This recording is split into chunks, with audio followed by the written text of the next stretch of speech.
Hi friends, welcome to Sai Murugan channel.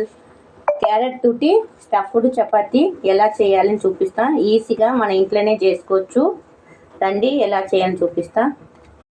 Stove on చేసి కడాయి పెట్టి 2 tea spoon oil వేసుకొని ఆవాలు జీలకర్ర వేసి వేగిన తర్వాత మనం కట్ చేసి పెట్టుకున్న ఆనియన్, పచ్చిమిరపకాయలు, కరివేపాకు, కొత్తిమీర, ఒక 4-5 వెల్లుల్లి రబ్బలు అవన్నీ వేసుకున్నాం.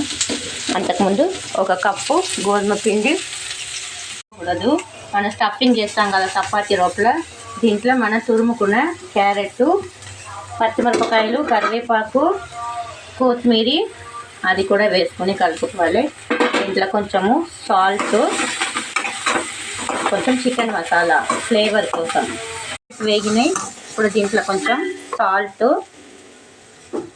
స్టఫింగ్ సాల్ట్, కొంచెం chicken masala, 2 drop lemon juice, 2 drop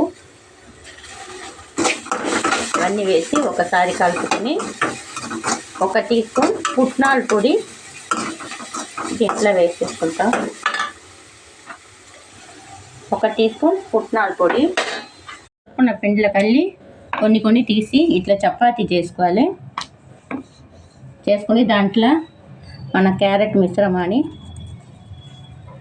మొత్తం అయ్యేటట్టు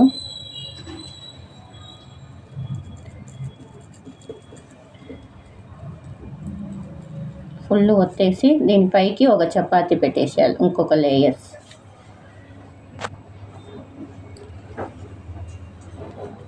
ఇది మొత్తం పెనం కాగినాయి.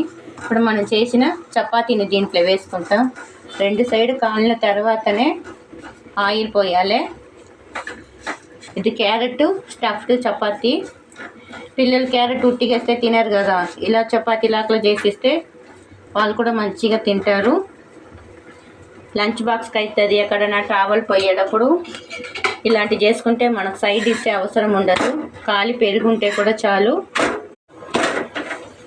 చూడండి, మనకు టేస్టీగా స్టఫ్డ్ క్యారెట్ చపాతీ రెడీ అయిపోయింది. ట్రై చేయండి, ఎలా వచ్చిందో కామెంట్ బాక్స్లో కామెంట్ ఇవ్వండి.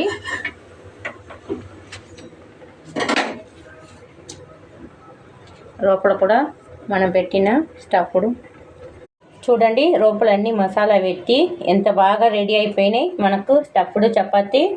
మీరు కూడా ఇలానే ట్రై చేయండి. ట్రై చేసి ఎలా వచ్చిందో కామెంట్ బాక్స్లో కామెంట్ ఇవ్వండి. నెక్స్ట్ ఒక వీడియోలో చూద్దాం. బాయ్.